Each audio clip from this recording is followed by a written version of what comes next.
Well, the draft is coming up, but like, Y'all know who's in that draft? I'm like outside of like five people. I'm outside of Paulo, outside of the most productive player that I've ever seen in high school basketball, Chet Holmgren, uh, Jabari Smith, Jaden Ivey. Who else can you guys name?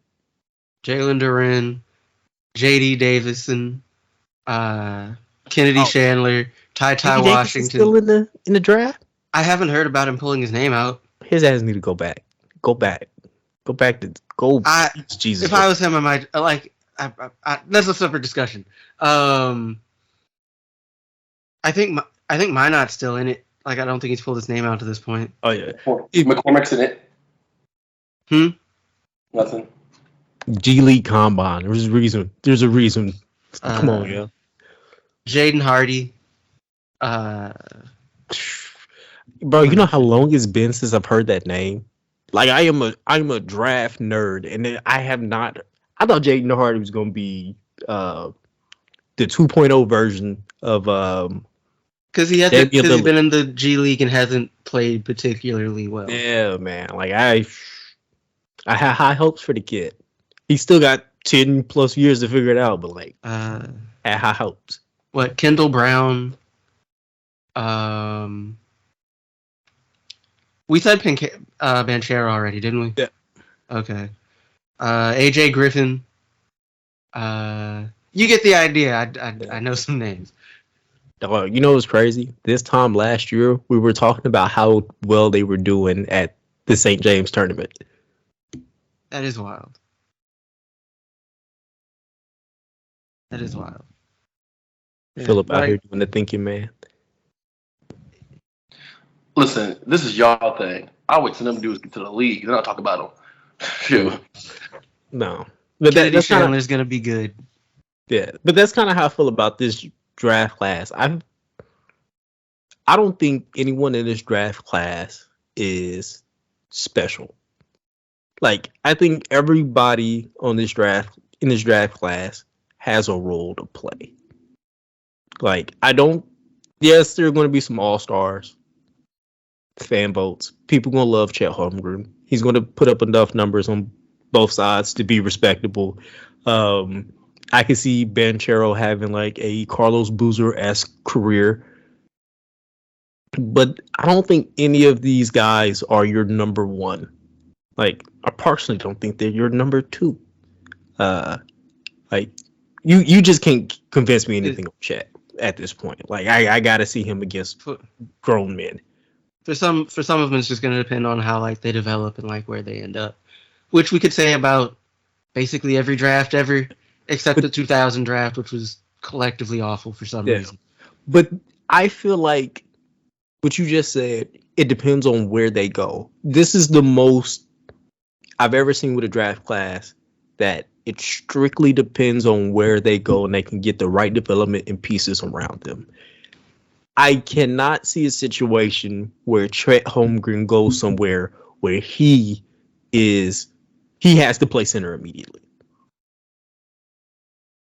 I don't think that would be bad. I don't think that's going to work well. And like somebody was talking about, like he'd be a great fit in Portland until they need to guard a big man. And there's several big men in the West that he has to show up with on a consistent basis. Yes, he'll be able to block shots. He'll be able to rebound from day one.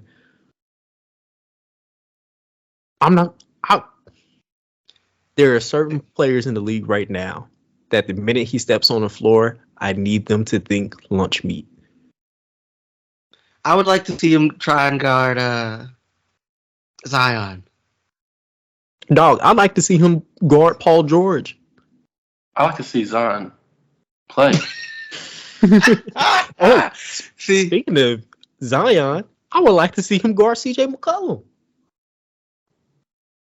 Like, there's a list of guys that I would like to see him guard, and there are plenty of people like this in this draft. Like, do y'all remember, like, a few years ago, this was supposed to be the draft? like 21, 22, 23 were supposed to be the drafts. Whereas like if you got a lottery pick in those two draft classes, you are getting a game changer for your franchise. When's And that's Mikey coming out? not the case. Hmm? You said what? Mikey coming out? In like 2024? Because I thought that man was 29 now. I've been hearing about this man longer than I've heard about anybody.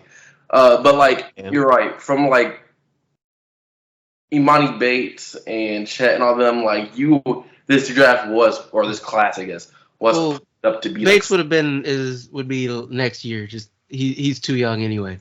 well, he won't be a lottery pick. It doesn't matter. So Not at the rate he's going. the way he played, it's a wrap. But also like NBA franchises now tend to pick off athleticism more than skill and potential. So like he also still could go up there, but the way he played this year, I don't know. Yeah. Hey, he averaged 15 points a game next year and has less than two turnovers a game and shows any inclination of being able to pass the ball. Still a lottery pick. People drink. He doesn't have the athleticism though.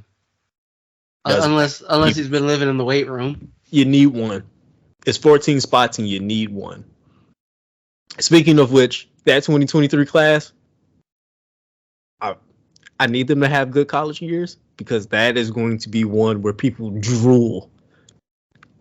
Like, go look up the senior class, this 2022 class.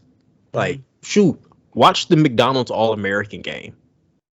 Every single one of them look like dudes except like 4 or 5, and those 4 or 5 are kind of like, yeah. So, like, we've gotten off of the main of this, so we can finish talking about this off the pod or just run something up for this. So I guess we can go ahead and get out of here.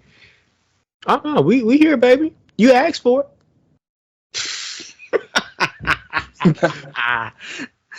I was trying to be polite. it. Hey, look, we're friends. What you gotta be polite for? We're Well, Phil's You're just among been like assholes. on his phone for like the last 5 minutes. No, Hey, dog, you do know Philip don't be listening to us when we talk, right? Like, it's very normal for Philip to be on Yeah. his phone. yeah, I do. It's just when y'all start talking about very specific draft things, that kind of zone out because I don't know what y'all talking about. Sure, Fair enough. Absolutely. I guess it was like when I'm running every- Alan listened to us talk about wrestling before the pod last week. I paid attention. Did I know what y'all was talking about? No. Right. Did I care all that Exactly. much? No. But you guys were happy. So I paid attention. I sat there. But I feel like every draft class gets either talked about like they're the best draft class in years or like the worst draft class in years. And so like I don't even feel compelled to be like, yeah, this draft class is nothing but heat. Or like, this draft class is kind of disappointing and whatever. It doesn't feel constructive and people are basically always wrong. Look, that's part of the reason why I'm still kind of I gotta see Chet Holmgren work because there's way too much hype, and I'm like, there's like flashes of where it's kind of like, why are we pushing this hard for this? But again, that's something we can talk about a little bit over off the podcast because I got issues, but. Anyway, guys, thank you so much for tuning in to another episode of the Traveling Hoopers podcast. I have been your host, Alan Pettigrew, and in front of me are my two best friends in the world. Before I let them sign out, guys, thank you so much for listening this far. Go ahead and like, subscribe. Of course, there's going to be some really fun videos at the end of this that YouTube is going to suggest, and I think you will really like them. Like, we got good content over here, bro. This is what we do. We have good banter. We know basketball, and if you like high school basketball, you just want to be abreast on the next superstars that are coming into the league, we got that, baby. That's what we do over here. Calvin, Philip, go ahead, sign us out. Well, Alan did what I usually do on this. So Took your job, baby. everybody, thanks for sticking with us to the end here. Enjoy the rest of your week. And actually, that's all I got. He did take your Sean. That's crazy. That's crazy. I realized my like doesn't count when you do that. But yes, my name is Philip Dixon, aka the Raisin Brand Man, and thanks for listening.